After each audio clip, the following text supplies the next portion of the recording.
창세기 강의 87번째 시간입니다. 하나님께서는 살인을 한 가인에게 여러 차례 회개할 기회를 주셨습니다. 그러나 가인은 끝까지 그 기회를 뿌리쳤지요. 결국 가인은 공의 가운데 두 가지 저주를 받았습니다. 그 첫째는 밭가라도 땅이 다시는 그 효력을 주지 않는다는 것이었습니다. 이는 하나님의 은혜가 삶의 터전에서 떠남으로 윤택함을 누리지 못한다는 의미이지요. 성도님들이 여기 창세기는 그냥 가인에게 해당된 거야가 아닙니다. 내 자신에게, 여러분에게 해당된다고 믿으셔야 할 분들이 많이 계십니다. 아까 매거진에도 의사님들도 말씀하잖아요. 하나님 말씀대로 죄를 지으면 안 된다 하는 것들이 강조되어 나오지 않아요. 그러나 누구든지 하나님의 말씀대로 순종하여 빛 가운데 거하면 하나님의 인도와 보호를 받을 수가 있습니다. 삶의 터전에서 열매를 풍성히 거둘 수 있지요. 성경에서 한 예를 말씀드리겠습니다.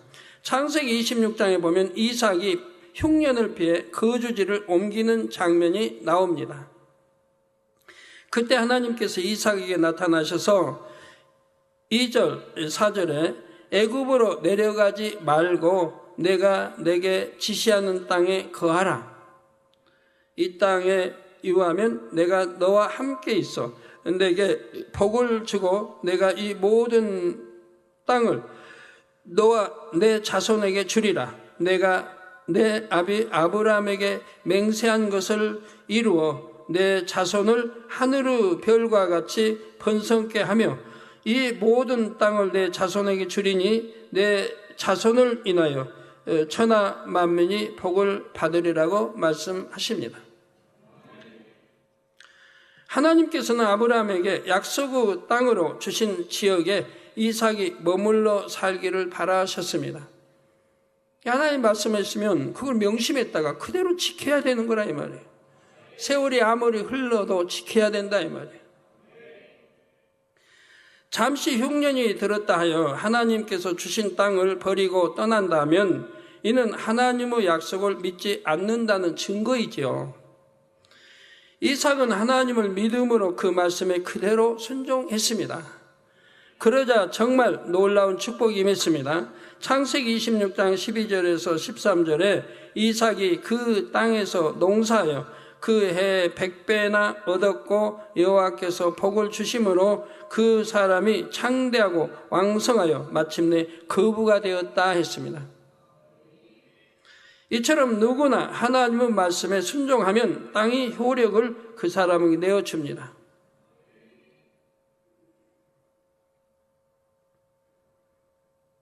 곧 하나님께서 그 사람의 삶의 터전에 놀라운 축복을 내리신다는 사실입니다. 하나님께서는 이러한 내용을 율례로 정해서 이스라엘 백성에게 주셨습니다. 바로 레위기 25장 3절에서 4절의 안식년 제도이지요. 너는 6년 동안 그 밭에 파종하여 6년 동안 그 포도원을 다스려 그 열매를 거둘 것이나 제7년에는 땅으로 쉬어 안식하게 할지니 여호와께 대한 안식이라.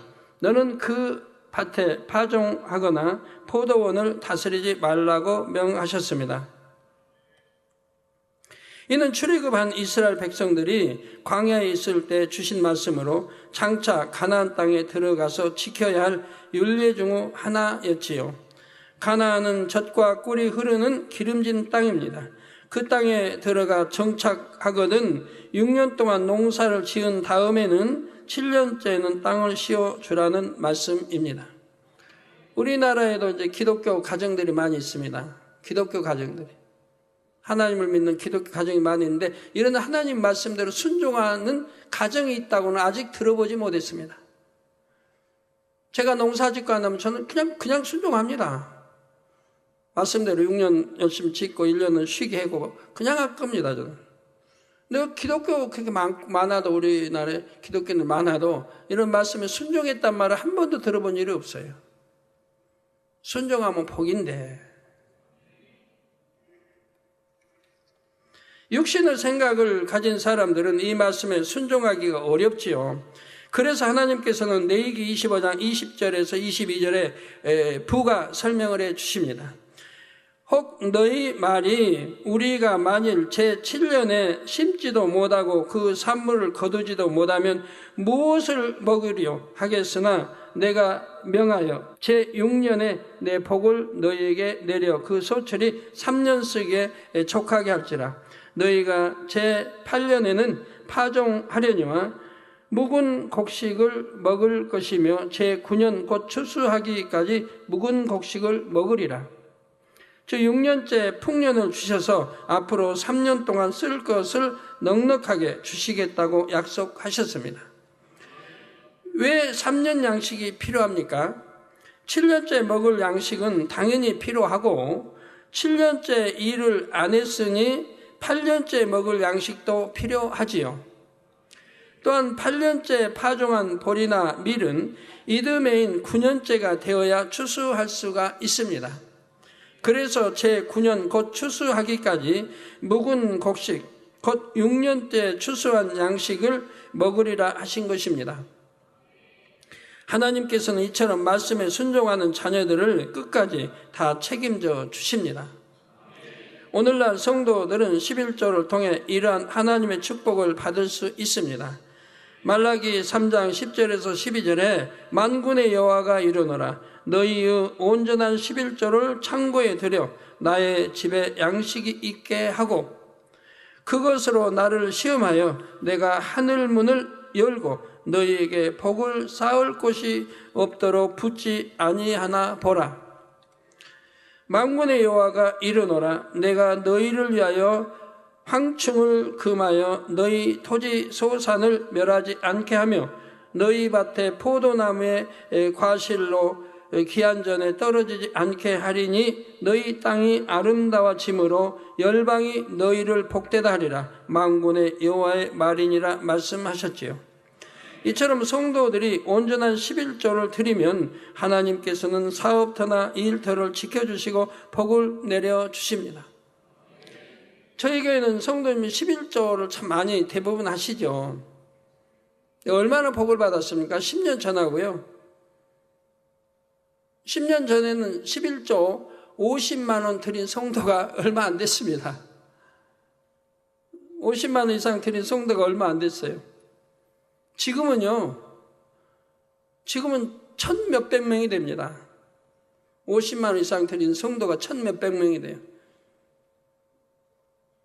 10년 전에는 불과 하여튼 얼마 안 됐어요. 몇십 명도 안 됐어요.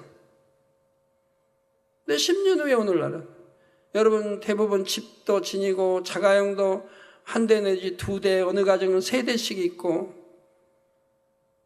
1,000몇백 명이 50만 원 이상씩 11조를 낸다 이 말이에요. 1억 이상도 있고 1,000만 원 이상도 여러 명이 있고 500, 200, 100 이상 내는 성도님들이 많이 생겼습니다. 처음엔 너무 가난했는데 사글세 살던 많은 분들이 전세 다니는 사글세 살던 많은 분들이 10년 안에 이렇게 축복을 받았다는 얘기예요. 얼마나 감사하면서 사십니까 여러분? 하나님께서 불필요한 지출을 막아주시고 하늘 문을 열고 복을 부어주시지요. 그런데 11조를 내기가 아까워 안 드리면 하나님께서 지켜주실 수가 없습니다. 혹 사기꾼이 속이고 있을 때 알려주시거나 막아주실 수 없고 사고나 질병으로부터 지켜주실 수도 없지요.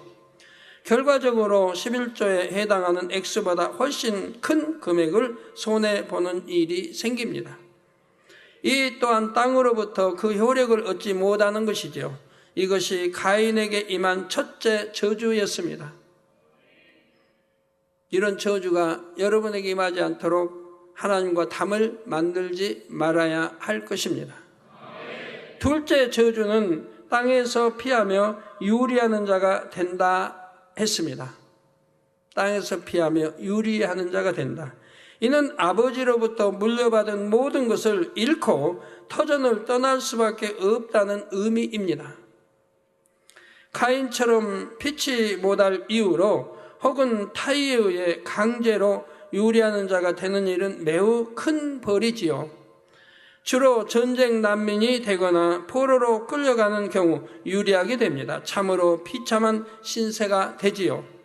그래서 열왕기하 21장 8절에 보면 만일 이스라엘이 나의 모든 명령과 나의 종 모세의 명한 모든 율법을 지켜 행하면 내가 그들의 발로 다시는 그 열조에게 준 땅에서 떠나 유리하지 않게 하리라 했습니다. 하나님 말씀대로 살면, 하나님 계명 지켜 살면, 그런데 이어지는 다음 구절에서 남유다의 므낫세 왕이 저지른 악행이 나옵니다. 므낫세는 우상 숭배를 너무 심하게 했는데 심지어 자식들을 불에 태워 제사 지내기까지 했지요. 왕이 이렇게 하자 온 나라가 우상 숭배에 빠져들었습니다. 이에 대해 역대하 33장 9절에 유다와 예루살렘 거민이 므낫세의 꾀임을 받고 악을 행한 것이 여호와께서 이스라엘 자손 앞에서 멸하신 열방보다 더욱 심하였더라 했습니다. 또한 므낫세는 무죄한 자의 피를 심히 많이 흘렸지요. 바로 하나님께서 보내신 선지자들을 핍박하고 죽이기도 했던 것입니다. 전승에 의하면 이사야 선지자도 이 므낫세 앞에 의해 톱으로 켜는 끔찍한 형법으로 처형당했다고 하지요. 이에 하나님께서 므낫세를 심판하십니다. 역대하 33장 11절에 여호와께서 아수르 왕의 군대 장관들로 와서 치게 하시매 저희가 므낫세를 사로잡고 쇠사슬로 결박하여 바벨론으로 끌어간지라 했습니다. 북이스라엘을 멸망시켰던 아수르 대군이 이번에 유다를 공격한 것입니다. 하나님께서 보호막을 완전히 거두어 버리시니 예루살렘은 쉽게 함락되었고 므낫세는 쇠사슬에 묶인 채 바벨론으로 끌려갔지요.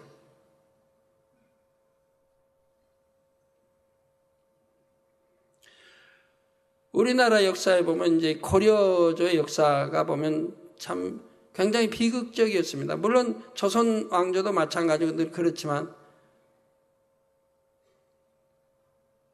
군대가 혁명을 일으켜서 정권을 잡았어요. 왕도 임의대로 세우고 계속 정권을 잡기 위해서 피 흘림의 역사가 계속 진행이 됩니다. 정권 잡아서 히드론 같은데 또 망하고 또 다른 사람이 또 계속 그 역사가 진행이 됩니다.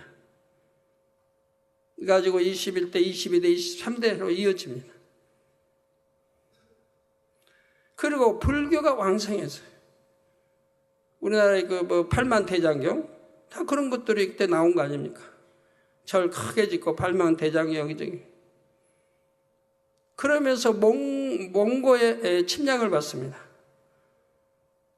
징기스칸이 이제 평정하고 그리고 이제 중국까지 그리고 이제 우리나라까지 옵니다. 그들은 용맹한 사람들이에요.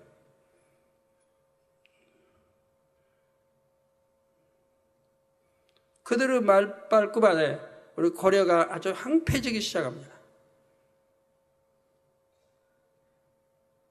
그래서 그들이 와서 우리 참 불교 대장 이런 거 있는 저를 불태워버렸는데 또 그 다음에 그걸 다시 만들기 시작해요. 가난한 백성의 노역을 짰어요.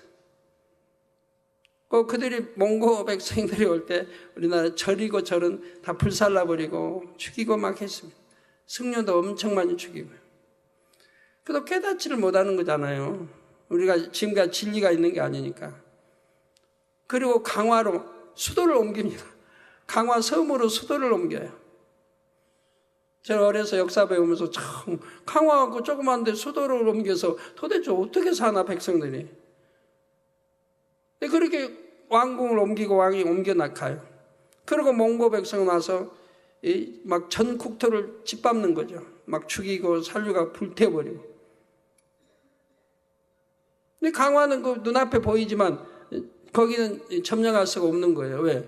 이 몽고인들은 바다가 없으니까 배를 만드는 기술이 없어요. 배를 만들 기술이 없고 무슨 수군도 없고, 그러니까 눈앞에 강화도 뻔하 보이는데도 거기를 들어가지 못. 또 물살이 워낙 세가지고, 지금 생각하면 안 돼요. 지금은 다 메우고 뭐 이랬지만 옛날인 말입니다.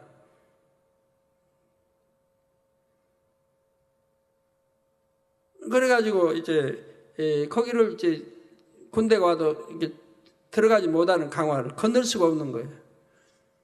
그러니까 강화에는 이제 수도가 생겨서 왕과 신하가 거기 살고, 이제 그 군대, 그 많은 군대 전 국토를 유린하는 거죠. 한 번이 아닙니다. 유린하고 또 갔다가 다시 유린하고 이렇게 하기를 근 40년을 했으니 이 나라가 뭐가 되겠습니까? 황폐할 대로 황폐해버렸죠. 근데 그때 이제 불교의 그 문화가 왕성할 때입니다. 스님들이 참 대우받던 세상입니다. 그 불경 그렇게 애고하면 나라 지킨다고 이렇게 만들어 했는데, 지킨밖에 못 지키면 그냥 완전히 말급에 짓밟혀버린 그런 나라가 됐죠. 참, 역사를 배워도 그러고, 이런 진리를 알면 왜 그렇게 하나님이 철저하게 외면하셨는가, 이런 것도 좀 알면서 배우면 너무 좋을 텐데, 그런 걸 알면서 가르칠 사람이 어디 있겠습니까? 므낫세는 쇠사슬에 묶인 채 바벨론으로 끌려갔죠. 한 나라의 왕이 적국의 포로로 끌려갔으니 그곳에서 얼마나 치욕스러운 수모를 당했을까요? 므낫세는 그제서야 정신을 차립니다. 역대하 33장 12절 13절에 저가 환난을 당하여 그 하나님 여호와께 간구하고 그 열조의 하나님 앞에 크게 겸비하여 기도한 거로 하나님이 그 기도를 받으시며 그 간구를 들으시사 저로 예루살렘에 돌아와서 다시 왕위에 거하게 하심에 므낫세가 그제야 여호와께서 하나님이신 줄을 알았더라고 합니다. 므낫세는 이후 새로운 사람이 됐지요. 예루살렘에서 모든 우상을 제거하라는 명을 내렸고 여호와의 단을 보수하게 했습니다. 성도 여러분, 지금까지 하나님께서 가인에게 내리신 두 가지 벌을 말씀드렸습니다. 심은 대로 거두고 행한 대로 받는 이 영계의 법칙은 정확합니다. 우리 수많은 성도들을 대해보니까 알잖아요. 우리 하나님 말씀대로 사는 성도들은 절대 환난 없습니다. 아픈 사람 없잖아요. 환난도 없잖아요. 재앙도 안 만나잖아요. 우리 믿음 있고 말씀대로 살고 빛 가운데 사는 성도가 재앙 만난 거 봤어요? 어떤 육체를 행하고 일이 이렇기 때문에 병도 생겼고 다 재앙도 만나고 했지. 하나님 말씀 계명, 중요한 계명도 안 지키고, 온전한 안식일도 안 지키고, 온전한 11절 이러니까 지킴 못 받았고, 그런 거 다 지켜 행했을 때 지킴 못 받은 분이 어디 있어요? 우리 성도님들 여러분 아시니까 보시면 안다 이 말이에요. 어린아이부터 장년까지 모두 지킴을 받습니다. 말씀은 절대적이에요. 참이기 때문에. 그래서 저도 자신 있게 말씀을 가르칠 수 있는 거예요. 말씀이 만약 안 맞다고 하면 제가 어떻게 자신 있게 가르쳐요? 하나님 말씀은 정확하고 절대적이고 참이기 때문에, 말씀 그대로이기 때문에 자신 있게 제가 선포하는 거예요. 그 말씀대로 살으라고 강조하는 것이고요. 그래서 믿음과 선과 사랑과 의를 심으면 반드시 복이 임하죠. 저 그런 책자들을 보시면 선을 행한 사람은 반드시 복을 받습니다. 사랑과 의를 지킨 사람은 후대에서도 칭송을 받고 그 후대 이렇게 받아가는 걸 봐요. 반대로 악과 죄를 심으면 질병, 사고 등의 시험 환난이 옵니다. 갈라디아 6장 8절에도 자기의 육체를 위하여 심는 자는 육체로부터 썩어진 것을 거두고 성령을 위하여 심는 자는 성령으로부터 영생을 거두리라 말씀했습니다. 따라서 혹 어떤 문제나 어려움이 생긴다면 그 원인은 어디서 찾아야 할까요? 먼저 내가 혹여 하나님 앞에 악과 죄를 심지 않았나 살펴야 합니다. 한편 나는 선과 사랑을 심었는데도 열매가 나타나지 않아요 라고 생각하시는 분이 계십니까? 예를 들어 물질을 많이 심었는데도 물질 축복을 받지 못하거나 하나님 앞에 충성한다고 했는데도 범사의 형통함을 받지 못합니다. 이런 경우들이 있다면 먼저 자신과 하나님과의 사이에 죄의담이 있는지를 돌아보아야 하지요. 죄의담이 있는 한은 축복이 임하지 않기 때문입니다. 심한 육체의 일을 행한 경우에는 회개했다 해도 보응이 따릅니다. 이렇게 죄에 대한 보응을 받는 동안에는 축복이 유보됩니다. 여러분은 심은 대로 행한 대로 심으면 반드시 거둡니다. 축복 주십니다. 그러나 축복의 때가 예를 들어 하나님과 죄의 담이 있어 이걸 헐지 않으면 더군 사망에 이른 죄를 말해요. 그렇지 않은 가벼운 걸 말한 게 아니라 사망에 이른 죄를 지었다. 그럼 이 죄의 담을 헐어야 그 다음에 심은 것도 축복이 가는 것이라 이 말이에요. 그러지 않는 이상은 하나님이 축복해 주실 수가 없다 이 말입니다. 본인은 열심히 심는다고 하는데도 심은 대로 열매를 거두지 못하고 축복 기도를 받아도 축복이 임하지 않지요. 이런 경우 그 죄악의 형벌을 순히 받으면 결국 하나님께서 긍휼히 여겨주십니다. 다윗이 이제 범죄했을 때 선지자의 권면을 듣습니다. 그 다음 어떻게 행동합니까? 그 많은 그런 징계, 그런 시험 한란을 다 겸허히 받지 않습니까? 원망합니까? 불평합니까? 아니잖아요. 너무 죄송스러운데 하나님 앞에도 겸허하게 다 받잖아요. 백성이 욕을 한다 해도 억울하게 참 사흘 피 흘린 적도 없는데 억울하게 욕을 한다 할지라도 다 받잖아요. 따지고 하지도 않고. 레위기 26장에 이에 대한 말씀이 나오죠. 이스라엘 나라가 망하여 백성들이 열방으로 흩어져서 땅에 유리하는 자가 되었을 때라도 이 말씀을 기억하라 하셨습니다. 그래서 여러분 말씀 암송이 중요한 거예요. 그 말씀이 내 마음에 있을 때 어떤 시험 환란이 왔을 때 기도하면 그 말씀으로 깨우쳐 주신다 이 말이에요. 깨우쳐 주시면 즉시 순종해야 된다 이 말이에요. 깨우쳐 주시고 또 단에서 수없이 지적하고 해도 순종하지 않을 때 계속 연단을 받아갈 수밖에 없는 거죠. 하나님은 사랑이시라 금방 사망으로 역사하지는 않습니다. 오랫동안 인내하시고 참으시는 경우도 있고 어떤 사람은 바로 징계하시기도 하고 그 사람에 따라 이렇게 다르죠. 아버지의 이제 섭리와 뜻이 있어서 이렇게 하는 거 봅니다.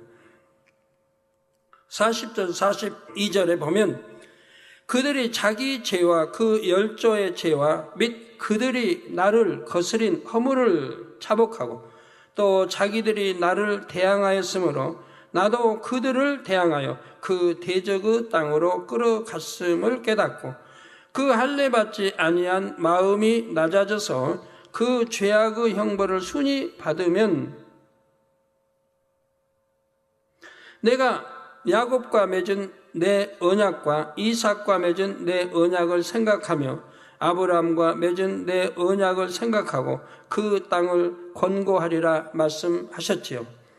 또한 44절에도 그런즉 그들이 대적의 땅에 거할 때 내가 실어버리지 아니하며 미워하지 아니하며 아주 멸하지 아니하여 나의 그들과 세운 언약을 폐하지 아니하리니 나는 여호와 그들의 하나님이 됨이라 하셨습니다. 아무리 큰 죄를 지었다 해도 그로 인해 마음을 낮추고 형벌을 순히 받으면 우리 하나님께서는 그를 싫어하지도 미워하지도 않으십니다. 또한 멸하지 않겠다 하십니다. 나중에 다시 말씀드리겠지만 하나님께서는 가인에게도 구원의 은혜를 베풀어 주셨습니다. 우리 아버지 하나님은 사랑이십니다. 한 사람도 멸망당하기를 원치 않으시고 모든 사람이 구원에 이르기를 원하시지요. 이러한 사랑 가운데 계속해서 가인에게도 회개의 기회를 주셨습니다. 가인은 하나님께서 자신의 악행을 드러내시고 그로 인해 임할 형벌을 말씀하시자 두려움을 느낍니다. 그리고 비로소 회개하는 자세를 보이지요. 본문 13절에 가인이 여호와께 고하되 내 죄벌이 너무 중하여 견딜 수 없나이다 고백했던 것입니다.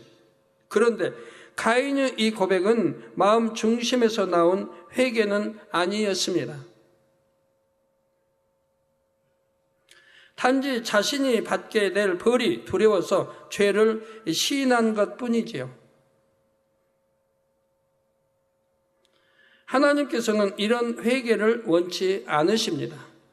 진정에서 우러나는 회개를 원하시지요. 바로 사랑의 회개를 원하십니다. 사랑의 회개란 무엇일까요? 비유를 들어보겠습니다. 여러분이 부모님을 너무나 사랑하고 마음 중심에서 존경한다고 합시다. 그런데 그만 부모님이 가장 싫어하는 행동을 하고 말았습니다. 이 사실을 부모님이 알게 되었지요. 이때 부모님을 진정 사랑하는 자녀라면 당연히 부모님 앞에 나아가 마음 중심에서 나오는 용서를 구합니다. 사랑하는 부모님의 마음을 아프게 한 일이 너무나 죄송해서 마음을 찢는 후회를 하며 부모님께 나아가 철저히 회개하지요. 이럴 때 자녀가 부모님을 사랑하는 만큼 마음에서 느끼는 고통도 큽니다. 그런데 어떤 자녀들은 자신의 실수와 잘못으로 인해 부모님은 눈밖에 날까봐 얼른 회개합니다. 부모님은 눈밖에 나면 재산을 분배해 주실 때 불이익을 당할 수도 있다는 계산 속에서 겉으로만 무릎을 꿇는 경우도 있지요. 우리 아버지 하나님께서 믿음의 자녀들에게 원하시는 회개는 사랑하기 때문에 중심에서 돌이키는 것입니다. 당장 어떤 처벌받는 것이 두려워서 죄를 자복하고 회개하는 것은 진정한 회개가 아닙니다. 이런 경우는 중심에서 돌이킨 게 아니므로 언제든 동일한 죄를 다시 지을 수가 있습니다. 두려움을 주는 환경이 사라지면 마음에서 뽑아내지 못한 악의 모양이 다시 겉으로 나오기 때문입니다. 요한일서 4장 18절에 보면 사랑 안에 두려움이 없고 온전한 사랑이 두려움을 내어 쫓나니 두려움에는 형벌이 있습니다. 사랑 안에는 두려움이 없고 온전한 사랑이 두려움을 내어 쫓나니 두려움에는 형벌이 있습니다. 두려워하는 자는 사랑 안에서 온전히 이루지 못하였느니라 말씀했지요. 욥기에도 하나님 두려워함으로 그 두려움이 결국은 임하지 않았습니까? 정말 사랑한다면 두려움이 없습니다. 부모 자녀 간에도 너무 자녀를 사랑하고 자녀가 부모가 자기를 사랑한다는 걸 알면 자녀가 잘못해도 부모를 두려워하는 건 아닙니다. 오히려 이제 매를 때린다 해도 오히려 가까이 더 다가갑니다. 오히려 안기려고 합니다. 근데 야단친다고 멀리하고 피하고 그거는 그 부모의 사랑을 모르는 거죠. 정말 사랑한다면 때린다 해서 뭘 피하는 게 아니고 더 가까이 하고 더 안기려고 한다 이 말이에요.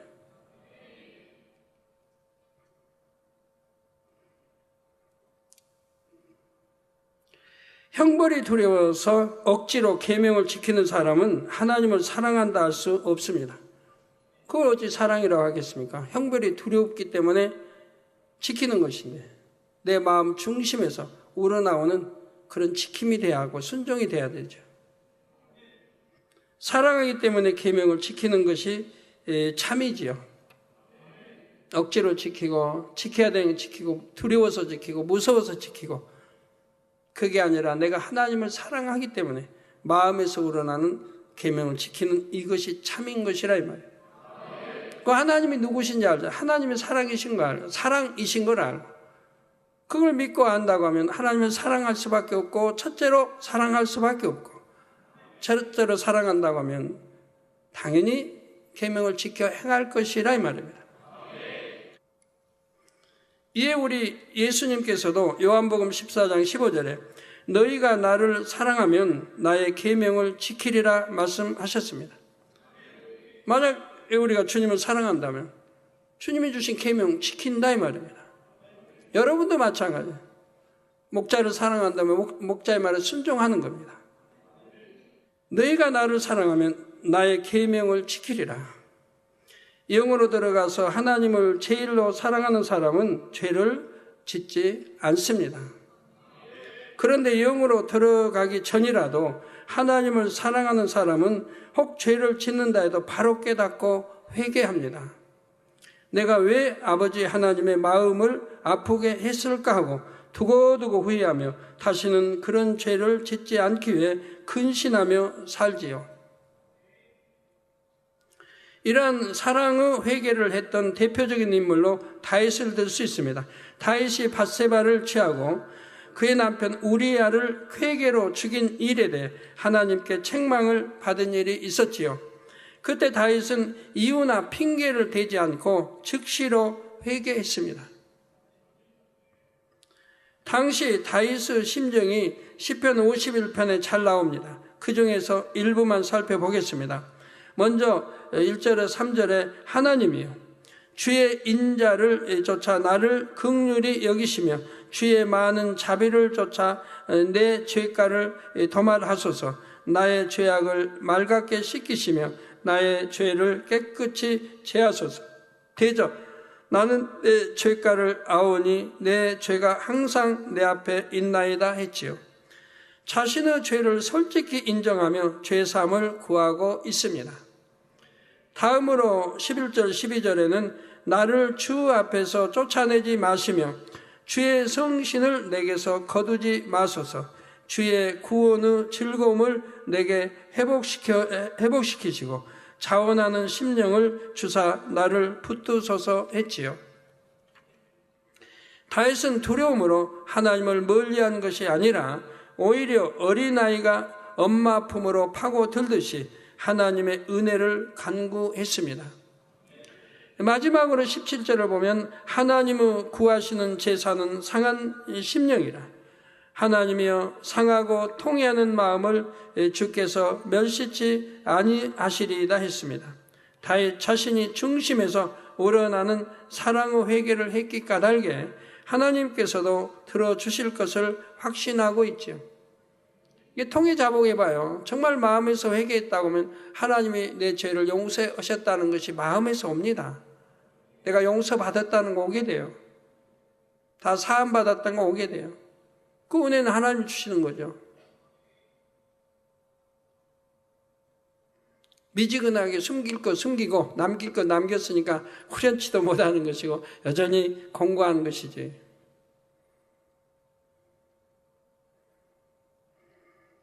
우리 아버지 하나님께서 원하시는 회개가 바로 이런 사랑의 회개, 진정한 회개입니다. 당장 상황을 모면하기 위해 입술로만 잘못했습니다 하고 중심에서 돌이키지 않는 것은 진정한 회개가 아니지요. 사람은 속일 수 있을지라도 하나님은 속일 수 없습니다. 원수마귀 사단도 유구 사람에 대해서 어떤 죄를 지었는지를 속속들이 알지요. 저번 대상 받은 분 제가 말씀드렸잖아요.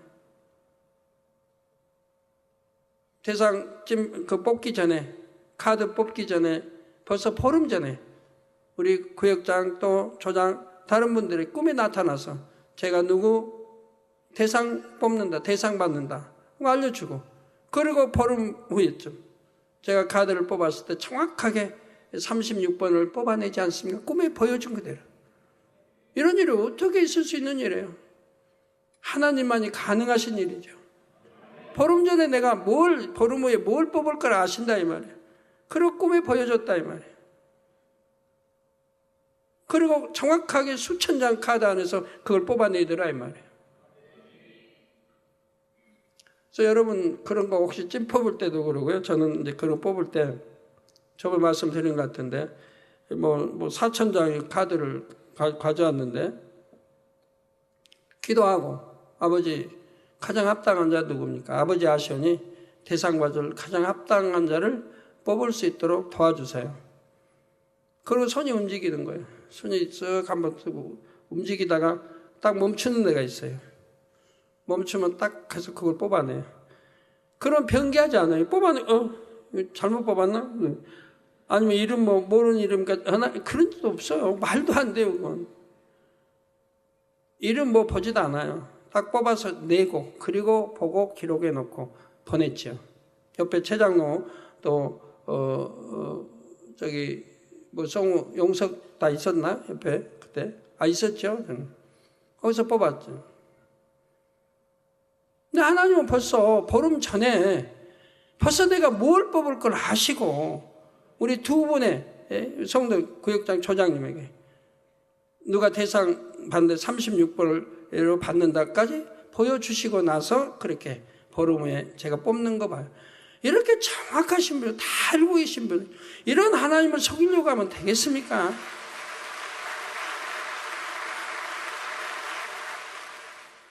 그래서 원수마귀 사단도 유구 사람에 대해서 어떤 죄를 지었는지를 속속들이 압니다. 어둠에 속하기 때문에 어둠에 속한 것들은 안다 이 말이에요. 죄를 지으면 알고 안다 이 말이에요. 그래서 사단이 아직 사함받지 못한 죄를 빌미로 송사하면 하나님은 시험을 허락하실 수밖에 없지요. 회개하지 않는 이상은 계속 시험이 오는 것이라 이 말입니다. 그 결과 행한 대로 받는 공의에 따라 값을 치르게 되는 것입니다. 가인도 중심에서 진정으로 회개하지 않으므로 범죄에 대한 값을 치르게 되지요. 이에 대해서는 다음 시간에 이어 말씀드리겠습니다. 결론을 말씀드립니다. 사랑하는 성도 여러분, 이 시간은 하나님께서 가인에게 내린 두 가지 저주와 그에 대한 가인의 반응을 말씀드렸습니다. 우리 아버지 하나님은 사랑이십니다. 행한 대로 갚아주시는 하나님의 공의도 결국은 하나님의 사랑에서 비롯된 것이지요. 공의가 결여된 사랑은 한편으로 치우치기 쉽게 온전하지 않습니다. 그러므로 성도님들은 어떤 상황에서도 하나님의 사랑의 끈을 붙잡으시기 바랍니다.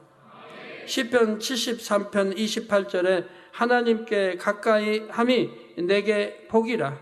내가 주 여호와를 나의 피난처로 삼아 주의 모든 행사를 전파하리이다 했지요. 혹 여러분이 연단 중에 있을지라도 시험을 당해 곤란 중에 있을지라도 하나님을 더욱 가까이 하시기를 바랍니다.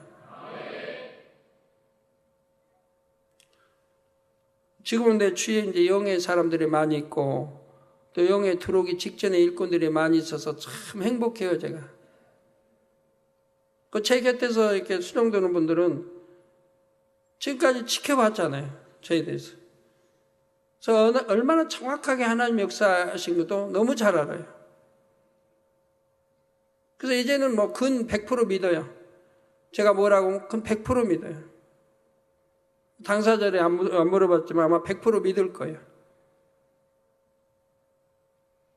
제가 그동안 그 많은 시험과 연단 받은 것도 다 지켜봤고 아무 허물 죄 없이 받는 거 지켜봤고 결과는 다 축복으로 갚아지는 거 봤고 옆에서 늘 함께 오며 동행하며 지켜봤잖아요. 또 그렇게 참 험난한 길 그 시험하려는 다 해도 제가 한 사람 죽이고자 해본 일이 없고 어찌하면 살리고자 했고 그럴 때 그 일꾼들은 이해를 못했어요. 저런 사람 어떻게 해버리면 됐다. 왜 저렇게 참으시고 인내하시고 괴롭힌 자를 그렇게 용서하시고 나가신가. 정리해버리면 편할 텐데 10년 전만 해도 일꾼들이 그런 생각들을 했는데 지금은 이해를 다 하는 거예요. 우리 목자가 그렇게 해왔기 때문에 오늘날 하나님의 큰 사랑과 이 모든 것들을 이루어가고 계시는구나. 이제는 무조건 순종만 하자.